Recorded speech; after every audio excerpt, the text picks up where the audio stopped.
पुओ को जोटी से मरण मोहर नहीं आसला फास्ट टाइम माने इंडिया रे फास्ट टाइम 8 मास गोटे बेबी को कराई ओपन हार्ट सर्जरी गोटे पुओ पाई लड़े से पुओ को बचे आनला से सुइसाइड कर कि मोनालिसा परिवार आनिछि गुरुतर अभियोग झियो जीवन काहींकि हारिब ताकू मारि दिया जाइछि आउ पदारे पड़ी बड़ घर बड़ गुमर कथा सकाल तो आगुरी किसी जन काली बड़ नंद को वीडियो कॉलिंग कर देख माँ देखीच मो पु हाथ कथा हो मत घी मुझे दुर्गा पूजा को मत घी देबू बड़ नंद कहते काली मो हाथ वीडियो कॉलिंग कथा आज से सकाल तो कहते जे मु पुष्पांजलि देती ये कथा किंतु सेठी सब आम डाटा जे शुणुले जे कबाट मारिकी घर मित्र थे कबाट खोलिकी आनी ना कबाट कहीं खोल पुलिस एफआईआर देलनि एफआईआर वाला जाते थाना वाला एवं घिनी मेडिकल को मेडिकल घिनला से मरीगले कि मेडिकल खाली नारे घिनी आम जो 2टा बेले आसलु शशुर अच्छा कहले रेस्पेक्ट देलेनि जे शुणुंट जे माई बिलिकी मौसा अच्छा मौसी अच्छा कि रेस्पेक्ट देलेनि नहीं पोस्टमार्टम हाँ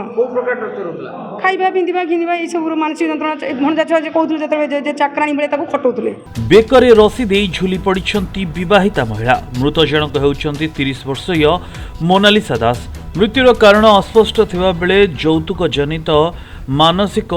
ଯନ୍ତ୍ରଣା ଦେଇ ଝିଅକୁ ମାରି ଦେଇଥିବା ଝିଅ ପରିବାର ପକ୍ଷରୁ ଥାନାରେ ଅଭିଯୋଗ ପରେ ଜଳେଶ୍ୱର ପୁଲିସ ତଦନ୍ତ ଜାରି ରଖିଛି। ଏଭଳି ଘଟଣା ଘଟିଛି ବାଲେଶ୍ୱର ଜଳେଶ୍ୱର ଥାନା ପୁରୁଣା କୋର୍ଟ ସ୍ଥିତ ଶାନ୍ତିଆ ଗ୍ରାମରେ। सूचना अनुसार जलेश्वर अंचल वरिष्ठ आईनजीवी सत्यसुंदर दास बड़ पुओ सव्यसाची दास बालेश्वर गोपाल गाँ अंचल मोनालिसा 2021 मसीह वैदिक रीतिनीति बह करते तेज बह समय झील परिवार पक्षर दाबी अनुसार समस्त यौतुक दि जाता मात्र शाशुघर लोक बह पर मोनालिसा अत्याचार कर आमर बर्तमान अभियोग आपंकर सी बर्तमान इन्वेस्टिगेशन हैला पर जे आमर अभियोग कोन से माने आइदर मर्डर करि पारथंदी मर्डर करिकी हैंगिंग कर दै पारथंदी कारण जने हैंगिंग करियो माने जने आपन जदि केमिति बेले हैंगिंग करिकी जने कपाट बंद करी हैंगिंग करिवो ए माने केमिति जे सीनियर लोक बर्तमान जलेश्वर से सीनियर माने रेपुटेड लोक सी बिना विदा से बाय प्रोफेशन एडवोकेट अछंती सत्य सुंदर दास ताको बहु से सीनियर लोक एते रिस्पोंड रेपुटेड लोक से पुलिस को खबर नहीं देकी तुरंत कबाट को ब्रेकिंग करके ओल्लै देइचंती जदि ओल्लै देइचंती तुरंत हॉस्पिटल मत फास्ट कॉल मो पाखु आसी बोला अपन हॉस्पिटल नहीं जान हम पानी छिंचुचु हॉस्पिटल नहीं आसे हॉस्पिटल आज दिन 11-12 पर हॉस्पिटल ताकर फैमिली मेंबर कहीं ना आम फैमिली मेंबर आसिक आम घर सब आसिक पहुंचते फैमिली मेंबर कहीं प्रेजेंट ना आज पर्यटन एपर्यंत भी कहीं ना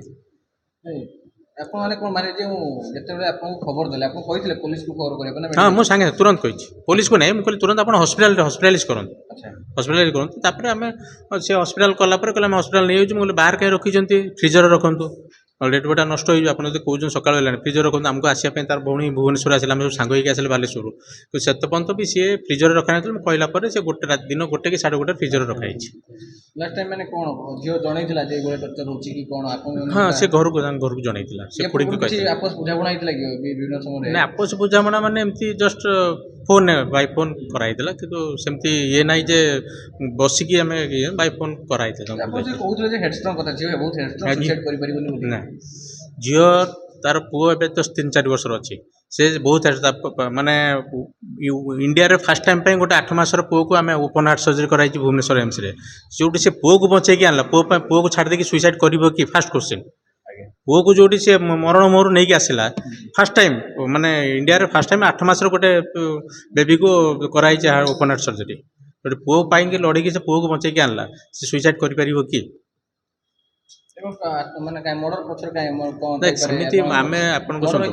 मर्डर आम भी सस्पेक्ट करूँ मर्डर होमती आम कनफर्म होना मर्डर कर सुइसाइड कर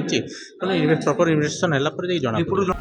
तेबे आज सकाळ समय मोनालिसा छात उपरे घरर कबाट बंद करी निज जीवन हारी देइथिबा कुआ जाउछि। तेबे शाशुघर लोक तांको उद्धार करी जलेश्वर जीके भट्ट हॉस्पिटल को आनिथिले मात्र सेठारे डाक्तर तांको मृत घोषणा करथिले। झीर बाप घर पक्षर झील को यौतुक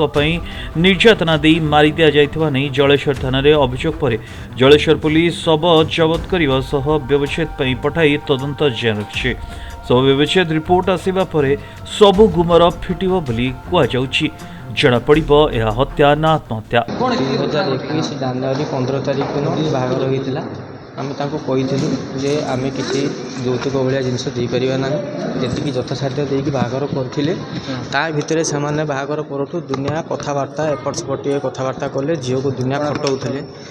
ଝିଅକୁ ବହୁତ ଖଟଉଥିଲେ, ମାନେ ଝିଅକୁ ବୋହୂ ଭଳିଆ ଦେଖୁନଥିଲେ। ଝିଅକୁ ଯେମିତି ଗୋଟେ ଘରେ କାମ କରିବା ପାଇଁ ଡାକନ୍ତି ଆଣିନ୍ତି, ସେମିତିଆ ଦେଖିକି ସେମାନେ ବହୁତ ଖଟଉଥିଲେ। ଆଜି ସେମାନେ ତାଙ୍କ ଗ୍ରୁପ ସଂଗଠିତ ଭାବରେ ମିଶିକିରି ମାରିଦେଇଛନ୍ତି। ନିଜେ ମାରିଛନ୍ତି, ମାରିକି ଉଲ୍ଟା କହିଦେଉଛନ୍ତି ଯେ ସୁଇସାଇଡ଼ କରିଛି। ସେ ଝିଅ ବହୁତ ଷ୍ଟ୍ରଙ୍ଗ, ସେ ସେମିତିଆ ନୁହେଁ ଭାଇ, ଏତିକି କହୁଛି। ବାଲେଶ୍ୱର ଜଳେଶ୍ୱରରୁ ବିନୟ ପ୍ରଧାନଙ୍କ ରିପୋର୍ଟ, ପ୍ରଦିନ ଟିଭି।